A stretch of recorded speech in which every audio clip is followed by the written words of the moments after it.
श्री शिवाय नमस्तुभ्याम, हर हर महादेव, जय महाकाल, जय माता रानी। कैसे हैं आप सभी लोग। देखिए, आप सभी को पता है शारदीय नवरात्रों के बहुत ही विशेष और प्यारे से दिन चल रहे हैं।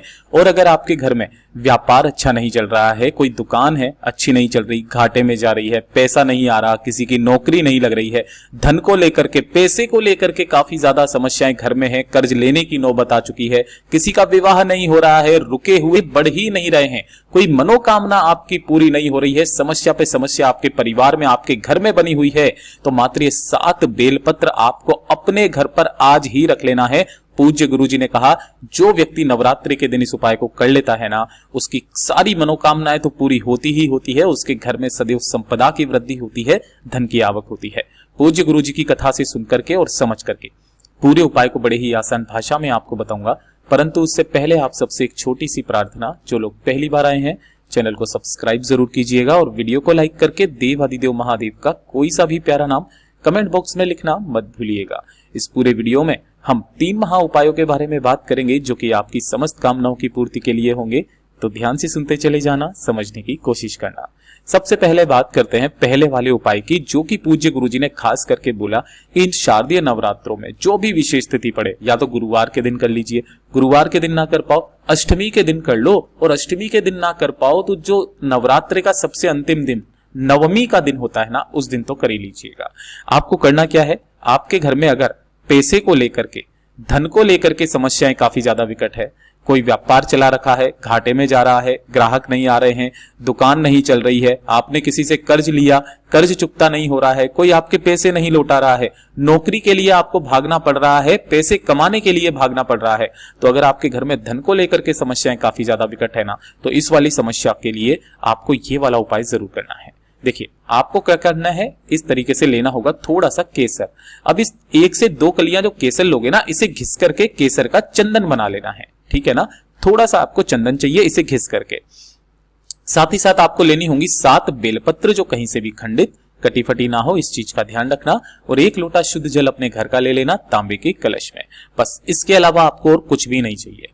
या तो गुरुवार के दिन या अष्टमी नवमी के दिन तो आपको कर ही लेना है। देखिएगा, आपको क्या करना है, इन सभी को लेकर के भोलेनाथ के मंदिर में पहुंचना है, शिवलिंग के पास में। उपाय करने का एक खास नियम तरीका, आपको शिवलिंग के पीछे की तरफ जाकर के बैठ जाना है, जिससे आपका मुख उत्तर दिशा की तरफ में हो जाएगा। यहां पहुंच करके आपको सबसे पहले 1 लोटा शुद्ध जल जो आप लेकर के आए हो, भोलेनाथ की शिवलिंग पर समर्पित कर देना। श्री शिवाय नमस्तुभ्यम मंत्र का स्मरण करते हुए कुंदकेश्वर महादेव के नाम से। इस चीज का ध्यान रखिएगा, किनके नाम से करोगे, कुंदकेश्वर महादेव के नाम से समर्पित करना। जब ये पूरा जल समर्पित हो जाएगा, शिवलिंग को अच्छे से साफ करना, धुल लेना, मतलब पोंछ देना। उसके बाद में जो आपने 7 बेलपत्र लिए हैं, इनका क्रम ध्यान दीजिएगा। जो आपने केसर का चंदन बनाया है ना, तो प्रत्येक बेलपत्र की जो बीच वाली पत्ती है, उसके चिकने हिस्से की तरफ, इस पर तो बनाना है आपको ओम, ठीक है ना, अपने हाथ की अनामिका उंगली से, ठीक है। और इन दोनों बेलपत्री की जो पत्तियां है ना नीचे वाली, इन पर एक एक अंग का संबोधन लगाना है। लेकिन किनके नाम से लगाना है, देखिए, जो आप इस साइड में लगाओगे, ये लगाओगे मां जगदम्बा के नाम से। किनके नाम से, मां जगदम्बा के नाम से, ठीक है। और जो इस पर लगाओगे, वो लगाओगे रिद्धि सिद्धि भगवान गणेश के नाम से। रिद्धि सिद्धि भगवान गणेश के नाम की यहां पर एक बिंदी लगाना। ऐसे ही आपको पूरी की पूरी 7 की 7 बेलपत्रों को तैयार कर लेना है। सभी को एक साथ एक के ऊपर एक रख करके, अपने दाहिने हाथ में इन सारी बेलपत्र को रख करके, अपना नाम और गोत्र बोलकर, महादेव से विनती करके, कामना करके, आपके घर में धन की आवक को बढ़ाने की, इन सभी को ऐसा का ऐसा ही शिवलिंग पर ऐसे समर्पित करना कि सभी की डंडियां जलाधारी की तरफ रहे, बीच वाली पत्ती का मुख आपकी तरफ रहे, जिधर आपने चंदन ओम बनाया है वो शिवलिंग से टच हो, इस तरीके से रख देना। 2 मिनट वहां पर बैठ करके बाबा से विनती कामना करके इन 7 बेलपत्रों को आपको उठा लेना है यहां से, और उठा करके अपने घर पर ला करके किसी भी लाल कपड़े को लेना है, सूती लाल कपड़ा, और सूती लाल कपड़े के अंदर इन 7 बेलपत्रों को बांध लेना है। यहां तक बात आई समझ में। अब इसे बांध करके क्या करना है कि अगर आपके परिवार का कोई भी व्यक्ति जो कि नौकरी के लिए बहुत ज्यादा कोशिश कर रहे हैं, नौकरी नहीं लग रही है, उनके कमरे में जाकर के इसे रख दें। देखिएगा ज्यादा से ज्यादा 3 महीना उनकी नौकरी का योग लग ही जाएगा। पूज्य गुरुजी ने कहा अगर आपकी दुकान नहीं चल रही, व्यापार नहीं चल रही, गल्ला नहीं चल रहा है, तो उसके गल्ले में जाकर के इस पोटली को रख दीजिएगा। आपके ग्राहक आना शुरू हो जाएंगे और आपके घर में धन की आवक होना स्टार्ट हो जाएगी। और घर में अगर पैसा नहीं आ रहा है, कर्ज बढ़ता चला जा रहा है, तो अपने घर की जो तिजोरी होती है उस तिजोरी में जाकर के इसे रख दीजिएगा। इसका असर मात्र आपको 1 महीने के अंदर अंदर दिखाई देता है। पूज्य गुरुजी ने कहा 1 महीने में आपके घर में धन की आवक होना स्टार्ट हो जाती है। पूज्य गुरुजी का बहुत अद्भुत और अचूक उपाय है, जरूर कीजिएगा। और ये दूसरे नंबर का उपाय आपके लिए सबसे ज्यादा खास और विशेष है। ये खास करके उन भाई बहनों के लिए है जिनकी शादी में देरी हो रही है। इस वाले उपाय को बहुत ध्यान से सुनिएगा। अगर शादी में देरी हो रही है तो उसके लिए, साथ ही साथ अगर मनोवांछित वर या वधू की कामना करनी है, लड़का और लड़की दोनों के लिए मनोवांछित वर या वधू की अगर कामना करनी है, तो ये वाला उपाय खुद उसी लड़के को या उसी लड़की को करना होगा। किस दिन करना है? ये वाला उपाय सिर्फ और सिर्फ नवरात्रि की अष्टमी के दिन करना है आपको। किस तरीके से? आपको 1 चुटकी हल्दी लेनी है। अब काफी सारे लोग बोलेंगे कि भैया महादेव को हल्दी तो चढ़ती नहीं है, तो पहले उपाय समझिएगा। 1 चुटकी हल्दी आपको इस तरीके से ले लेनी है पिसी हुई, और 1 लोटा शुद्ध जल लेना है अपने घर का तांबे के कलश में। इन्हें लेकर के आपको भोलेनाथ के मंदिर में पहुंचना है, शिवलिंग के पास में। यहां पर आपको शिवलिंग के पीछे की तरफ उत्तर दिशा की तरफ मुख करके खड़े हो जाना है। सबसे पहले 1 लोटा शुद्ध जल भोलेनाथ की शिवलिंग पर समर्पित करना है, शिव शक्ति का स्मरण करते हुए।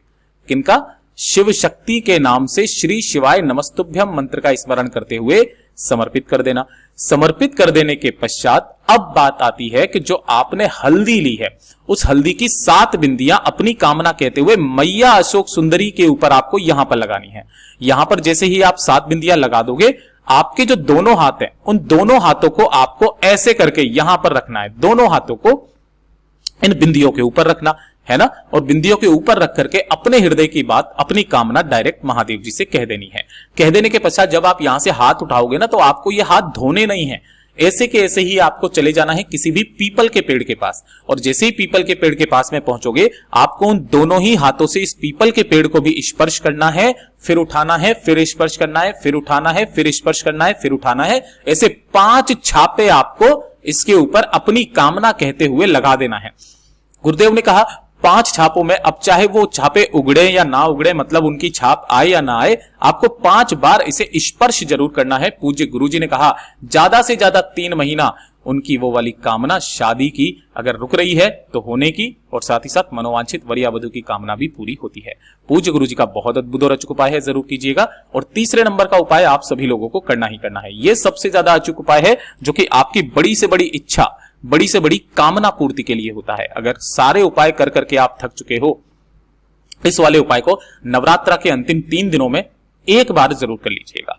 पूज्य गुरुजी ने कहा 1 लोटा शुद्ध जल अपने घर का लेना तांबे के कलश में। इसी के साथ में आपको लेना होगा 1 लाल फूल। कोशिश करना अगर गुड़हल का फूल मिल जाता है तो बहुत अच्छी बात है, 1 लाल फूल ले लेना, वरना आप कोई सा भी ले सकते हो। और इसी के साथ में आपको लेने होंगे गिन करके 7 चावल के दाने, जो कैसे होने चाहिए? अक्षत, पूर्ण चावल के दाने होने चाहिए, खंडित नहीं होने चाहिए। और 1 लेना है लक्ष्मी के तौर पर सिक्का, चाहे 1 रुपए का, चाहे 2 रुपए का, चाहे 5 रुपए का, चाहे 10 रुपए का। इन सभी को लेकर के आपको भोलेनाथ के मंदिर में ही पहुंचना है, शिवलिंग के पास में। अब आपको करना क्या है? यहां पहुंच करके आपको शिवलिंग के पीछे की तरफ में जाकर के बैठ जाना है। आपके दाहिने हाथ की तरफ, जो दाहिना हाथ है, उस दाहिने हाथ में जो आपने 1 लाल फूल लिया है वो, 1 चावल का दाना, मतलब 7 चावल के दाने वो, और 1 सिक्का, इन्हें अपने दाहिने हाथ की हथेली पर रख करके अपना नाम और गोत्र बोल करके बाबा से अपनी हृदय की बात, अपनी कामना कहकर इन तीनों चीजों को आपको शिवलिंग के ठीक ऊपर समर्पित कर देना है। समर्पित कर देने के पश्चात बस क्रम यहीं पर रहता है कि जब भी आप मनोकामना पूर्ति के लिए उपाय करते हो, पहले 1 लोटा शुद्ध जल समर्पित करते हो, लेकिन इस क्रम में पहले आपको ये चीजें समर्पित करनी है, और उसके बाद में जो 1 लोटा शुद्ध जल है वो भोलेनाथ की शिवलिंग पर समर्पित करना, श्री शिवाय नमस्तुभ्यम मंत्र का स्मरण करते हुए। जो भी जल जलाधारी से बह करके नीचे की तरफ गिरे, आपको अपने दाहिने हाथ में रोकना है, दोनों नैनों पर अपनी कामना कह करके लगा लेना है। पूज्य गुरुजी ने कहा चाहे कितनी भी बड़ी आपकी कामना क्यों ना हो, आपकी वो कामना नवरात्रे खत्म होने से पहले पहले जरूर पूरी होगी। पूज्य गुरुजी के सभी उपाय बहुत ही ज्यादा खास और अद्भुत है, जरूर कीजिएगा। वीडियो पसंद आए तो लाइक जरूर करना, चैनल को सब्सक्राइब जरूर कीजिएगा। मैं आपसे मिलता हूं अगले वीडियो में, तब तक के लिए ओम नमः शिवाय, हर हर महादेव, जय महाकाल।